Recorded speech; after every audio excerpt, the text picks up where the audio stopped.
మీరు ఇంజనీరింగ్ చేశారా? జాబ్స్ కోసం సెర్చ్ చేస్తున్నారా? 3600 మందికి పైగా స్టూడెంట్స్ కి జాబ్స్ వచ్చేలా చేసిన Code Gyan 100 days software course లో జాయిన్ అవ్వండి. మీ కెరియర్ ని బిల్డ్ చేసుకోండి.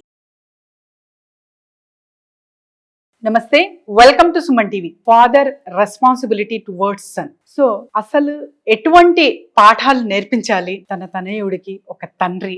ఆస్తులు, అంతస్తులు, మంచి ఎడ్యుకేషన్ ఇవి సరిపడుతుందా తెలుసుకోవడానికి మనతో పాటు ఉన్నారు విజయా సింగం గారు, ఆ సైకాలజిస్ట్. నమస్తే మేడం. నమస్తే మ్యామ్. తండ్రి తన తనయుడికి అసలు ఎటువంటి గుణాలు నేర్పించాలి? అట్ ద సేమ్ టైం ప్రస్తుత కాలంలో అయితే కొద్దో గొప్ప స్ట్రిక్ట్ గా మాట్లాడినా, కోపాలు ప్రదర్శించినా కూడా తట్టుకునే స్థితిలో లేరు.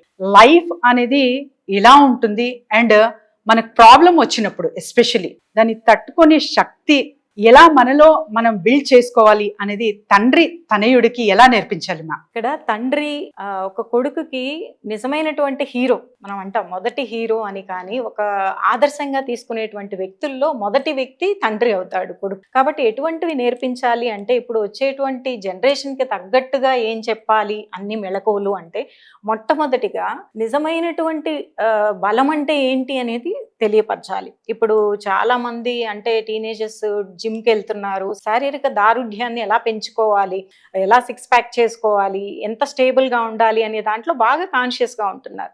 అయితే అసలు నిజమైనటువంటి బలం అంటే ఏంటి అనేది తండ్రి ద్వారా కుమారుడికి తెలియాలి. ఆ నిజమైన బలం అంటే ఏంటి అంటే, శారీరక దారుఢ్యమే కాకుండా మానసిక స్థిరత్వం, అంటే మెంటల్ స్టెబిలిటీ అంటాం. ఒక ఓపిక కలిగి ఉండడము, ఏదైనా ఒడిదుడుకులు వచ్చినప్పుడు జీవితంలో తట్టుకొని ఎలా నిలబడాలి అనేటువంటి మెంటల్ స్టెబిలిటీ అనేది అసలైనటువంటి బలం. ఆ ఓపిక కలిగి ఉండడం, అట్లాంటి గుణాలని తెలియపరచాలి. అలాగే కష్టం విలువ. ఇప్పుడు ఈ రోజు బాగా జరుగుతుంది కదా అని చెప్పేసేసి ఏదంటే అది చేసేయటం కాకుండా, ఒక కుటుంబం నిలబడటానికి, చక్కటి అభివృద్ధి పొందటానికి కష్టం అనేది ఎంత ఆవశ్యకత, దాని విలువ ఏంటి అనేది తెలుసుకోవాలి. అలాగే కొన్ని విలువలు, ఇప్పుడు మహిళల్ని ఎలా గౌరవించాలి అనేటువంటి విలువల్ని చెప్పేదానికంటే కూడా ఒక తండ్రి తన తల్లిని ఎలా చూసుకుంటున్నాడు, అలాగే భార్యతో ఎలా మెలుగుతున్నాడు, తన చుట్టాలు ఉంటారు కదా మహిళలతో, వివిధ సందర్భాల్లో తన తండ్రి ఎలా మెలుగుతున్నాడు, ఎటువంటి గౌరవాలను ఇస్తున్నాడు అనేది కొడుకు గమనిస్తూ ఉంటాడు. ఇవాల్టి రోజున మహిళలపై ఎన్నో అఘాయిత్యాలు మనం చూస్తున్నాం. ఎట్లా అంటే, వాళ్ళు కొంచెం కూడా ఒక ఎంపతి కానీ లేకపోతే ఒక వాల్యూ కానీ లేకుండా మహిళల పట్ల అకృత్యాలకు పాల్పడుతున్నారు. టీనేజర్స్ను మనం ఎంతో మందిని చూస్తున్నాం. ఎందుకు అంటే, ఇక్కడ వాళ్ళకి ఫ్యామిలీలో మహిళల యొక్క విలువ గురించి ఎటువంటి సందర్భాల్లో అయినా కూడా మహిళల పట్ల ఎట్లాంటి దృక్పథాన్ని కలిగి ఉండాలి, ఎలా తెలియపరచాలి, ఏదైనా కానీ ఒక మంచి విధానంలో సానుకూల దృక్పథంతో ఎలా స్పందించాలి అనేది తండ్రి ద్వారా నేర్పించుకోవాలి. ఇది ఒక అంటే కుటుంబ పోషకుడుగా మనం తండ్రిని చెప్తాం ఎప్పుడు కూడా. అంటే ఒక పోషణకి చూడటం కానీ, వాళ్ళకి ఏమేమి అవసరాలు కావాలి ఇవన్నీ కూడా తండ్రి తీరుస్తూ ఉంటాడు. అది ఆ యొక్క స్టేజే కాకుండా తండ్రి ఎటువంటి బాధ్యతల్ని నేర్పించాలి అంటే, ఇటువంటివి తను ఆదర్శంగా నిలవాలి. మొదటగా తను చేస్తున్నది చూసి నేర్చుకునేది ఎక్కువ ఉంటుంది. పిల్లలు టీనేజర్స్ చెప్పేదానికంటే కూడా అది ఎక్కువ నేర్చుకుంటారు వాళ్ళు. కాబట్టి ఇటువంటి విలువల్లో ఇంకా మరి ముఖ్యంగా చెప్పాల్సింది ఏంటంటే, వైఫల్యాలను ఎదుర్కోవటం. ఇప్పుడు చాలా మంది ఒక చిన్న ఎగ్జామ్లో ఒక మార్క్ తగ్గిందంటేనే సూసైడ్ చేసుకునేటువంటి పిల్లల్ని మనం ఎంతో మందిని చూస్తున్నాం. తల్లిదండ్రులు ఎలా తీసుకుంటారు, రేపు నాకు దాంట్లో ర్యాంక్ రాలేదు, ఇందులో సీట్ రాలేదు అనేటువంటి వాటిల్లో పిల్లలు సతమతమైపోతున్నారు. తల్లిదండ్రులకి చెప్పలేక, వాళ్ళలో వాళ్ళు ఉంచుకోలేక ఆ సడన్ డెసిషన్స్ ఇంపల్సివ్గా తీసుకొని సూసైడ్స్కి దారి తీస్తున్నాయి అన్నమాట. కాబట్టి వైఫల్యాలని ఎలా ఎదుర్కోవాలి అంటే, ఒక జయాపజయాలు అనేవి సహజంగా వస్తాయి కాబట్టి వాటిని ఎలా తట్టుకొని నిలబడాలి, దాన్ని ఎటువంటి సానుకూల దృక్పథంతో తీసుకొని ముందుకెళ్ళాలి అనేటువంటివి కూడా నేర్పించాల్సింది. ఇక ఇవన్నీ ఫ్యాక్టర్స్ అయిన తర్వాత ఇంకా తెలియపరచాల్సింది ఏంటి అంటే, కొడుక్కి ఆర్థిక పరమైనటువంటి క్రమశిక్షణ. మనం పిల్లలే కదా, ఇప్పుడు ఏముంది, వాళ్ళకి ఖర్చులకి ఇచ్చేస్తే సరిపోతుంది కదా, వాళ్ళు నేర్చుకోవాల్సిన టైంలో వాళ్ళు బాధ్యత నేర్చుకుంటారు అనుకుంటాం. కానీ డబ్బు యొక్క విలువ ఒక ఏజ్కి వచ్చిన వాళ్ళకంటూ ఒక అవగాహన ఏర్పడిన దగ్గర నుంచే డబ్బు గురించి ఒక ఆర్థిక పరమైనటువంటి క్రమశిక్షణను పిల్లల్లో నేర్పాల్సి ఉంటుంది. ఆ బీజం పడినప్పుడే వాళ్ళు తమ దగ్గర ఉన్నటువంటి, తమ సంపాదించినా కానీ తండ్రి సంపాదించినా కానీ ఆ డబ్బు యొక్క విలువ ఏంటి, దాన్ని ఏ సందర్భాల్లో ఎలా ఖర్చు పెట్టాలి, వృధా కాకుండా ఎలా చూసుకోవాలి అనేటువంటి ఆర్థిక క్రమశిక్షణ తండ్రి ద్వారానే ఎక్కువ నేర్చుకుంటారన్నమాట కుమారుడు.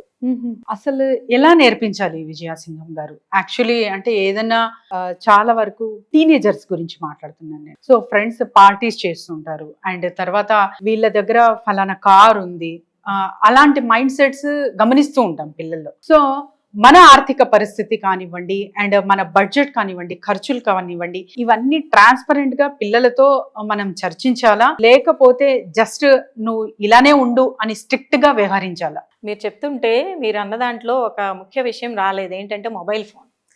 మీరు కార్లు ఇవి కూడా చెప్తున్నారు, బైక్లు అని, ఎలక్ట్రిక్ బైక్స్ అని, స్పోర్ట్స్ బైక్స్ అని, మొబైల్స్, ఐఫోన్లని, దాంట్లో రకరకాల మోడల్, సెకండ్ మోడల్ మార్కెట్ లోకి వస్తూ ఉంటుంది. కరెక్ట్. కాబట్టి మాకు ఈ ఫోన్ లేదు, దీంట్లో వీడియో రాదు, ఫోటోలు సరిగా రావు. ముఖ్యంగా టీనేజర్స్ చెప్పేది మాకు ఐఫోన్ కావాలి. ఐఫోన్ కంపారిజన్స్ అన్నమాట. ఆ తర్వాత మీరు అన్నట్టు ఇంకా డిఫరెంట్ కూడా వస్తుంటాయి మనకు. వాళ్ళు లగ్జరీస్ గా పాకెట్ మనీ అంతంత ఇస్తున్నారు, ఇంత స్పెండ్ చేస్తున్నారు అనేటువంటివి వస్తున్నాయి. మీరు అన్నట్టు ఆ ట్రాన్స్పరెన్సీ అని ఇట్ ఈస్ వెరీ ఇంపార్టెంట్. అంటే మనం ఎంత సంపాదిస్తున్నాము, దాన్ని ఏ రకంగా ఖర్చు పెట్టాలి, మన బడ్జెట్లు ఏంటి అనేవి పిల్లలతో కూడా చర్చించాలి. అదే కాకుండా అంటే మాకు బడ్జెట్ లేదు కాబట్టి అది కొనట్లేదు అని కాకుండా, ఈ వస్తువు యొక్క ఉపయోగం ఏంటి, నీ వయసులో నీకు ఏది అవసరం ఏది అనవసరం అనే దాన్ని బట్టి కూడా మేము తీసుకోవట్లేదు అన్న విషయాన్ని వాళ్ళకి అర్థమయ్యేలా చెప్పాలి. అంతేకాని మా బడ్జెట్ లేదు కాబట్టి మేము ఇవ్వలేకపోతున్నాము అంటే, మనీ సోర్సెస్ పిల్లలు వేరే విధంగా కూడా ఆలోచించవచ్చు. వేరే సోర్స్ ద్వారా, అంటే డబ్బు లేదు కాబట్టి నేను కొనుక్కోలేకపోతున్నా కదా, వేరే యొక్క సోర్సెస్ నుంచి నాకు గనక వచ్చినట్లయితే కొనుక్కోవచ్చు కదా అనేటువంటి ఆలోచనలు వస్తాయి. అంటే డబ్బు ఉన్నా లేకపోయినా తన ఏజ్కి తగ్గట్టు తనకి ఏం అవసరం, ఏది అనవసరం, ఏది తన్ని ప్రొడక్టివ్ గా ఉంచుతుంది అనేటువంటిది, ఏది తన్ని డిస్ట్రాక్టివ్ గా తీసుకెళ్తుంది అనేటువంటి విషయాలను కూడా తెలియపరచాలన్నమాట. ఓకే. అలాగే ఈ డిసిప్లైన్ అనేది చెప్తే వచ్చేది కాదు. ఇప్పుడు వాళ్ళు పాకెట్ మనీ అడుగుతూ ఉంటారు, ఒక నెలకి ఇంత అవుతుంది అంటే వాళ్ళని అడగాలి. ఇప్పుడు అడుగుతున్నావు, ఒక నెలకి ఎంత అవుతుంది అసలు నువ్వే ఆలోచించి నాకు చెప్పు, దాని ప్రకారం ఇస్తాను నేను. అందులో అది సరిపోలేదు అంటే ఏంటి ఎక్స్ట్రా ఖర్చు ఏమొచ్చింది, లేదా కొంత అమౌంట్ అంతకు మించి డబల్ వేసి చూసి ఒక నెల ఇప్పుడు ఇంత అంటున్నాడు కదా, ఆ అమౌంట్ని ఎంతవరకు ఉంచుతున్నాడు, దాన్ని ఏం చేస్తున్నాడు, లేదా ఉంది కాబట్టి కుటుంబంలో అవసరమైనటువంటి వాడుతున్నాడా, లేదా నిరుపయోగమైనటువంటి వస్తువులు లేదా వేరే డిస్ట్రాక్షన్స్కి ఏమన్నా వాడుతున్నాడా అనేటువంటి మానిటరింగ్ అనేది అర్థం కావాలి. ఒక వ్యక్తి యొక్క బిహేవియర్ డిఫరెంట్గా ఎలా ఉంది అనేది ఎప్పుడు తెలుసుకుంటామంటే, డబ్బు ఉన్నప్పుడు దాన్ని దేనికి స్పెండ్ చేస్తున్నాడు అనే దాన్ని బట్టి మనకు అర్థమవుతుంది. కాబట్టి ఈ ఆర్థిక క్రమశిక్షణ రావాలి అంటే అవసరాన్ని మించిన కొంత డబ్బు తను ఎటువంటి విధంగా స్పెండ్ చేస్తున్నాడు అనే మానిటరింగ్ మనకు అర్థం అవ్వాలి. డబ్బు ఉన్నప్పుడు ఒకలాగా లేనప్పుడు ఒకలాగా కాకుండా, డబ్బుని ఏ విధంగా ఒక మనల్ని అభివృద్ధిలో నడిపించేటువంటి సోర్స్ లా తీసుకోవాలనేది నేర్పు. సో నైస్ అండి. సో ఇలా చాలా మంది పేరెంట్స్ పిల్లలతో బాధపడుతున్న వాళ్ళు ఉంటారు. టీనేజర్ కానివ్వండి, చిన్న పిల్లలు, అంటే చెప్పిన మాట వినరు అనమాట. స్టబ్బన్ గా ఉండడం అండ్ తర్వాత అసలు ఏదైనా పేరెంట్స్ చెప్తున్నారు అంటే ఫస్ట్ లిజనింగ్ అనేది అక్కడ ఉండదు. సో ఇలాంటి పేరెంటింగ్ కి ఒక సొల్యూషన్ కావాలంటే మిమ్మల్ని ఎలా సంప్రదించాలి విజయసింహం గారు? బిహేవియరల్ కౌన్సిలర్ గా ఇలాంటి టీనేజ్ ఇష్యూస్ మేజర్ గా డీల్ చేస్తూ ఉంటాను. సో ఇలాంటి ఏదైనా నీడ్ ఉన్నప్పుడు మీరు ఇక్కడ స్క్రోల్ అవుతున్నటువంటి నెంబర్ కి కాల్ చేస్తే మీరు అపాయింట్మెంట్ తీసుకోవచ్చు. సో చూసారు కదండి, happy parenting is the result of abundance of family. So ఎవరైనా సరే ఇలాంటి ప్రాబ్లమ్స్ తో ఫేస్ అవుతూ ఉంటే కింద స్క్రోల్ అవుతున్న నంబర్ కి వెంటనే కాంటాక్ట్ చేయండి. Thank you ma'am, thank you so much. Thank you. Suman టీవీలో మీ పర్సనల్ అండ్ బిజినెస్ ప్రమోషన్స్ కోసం కింది నెంబర్ కి కాంటాక్ట్ చేయండి.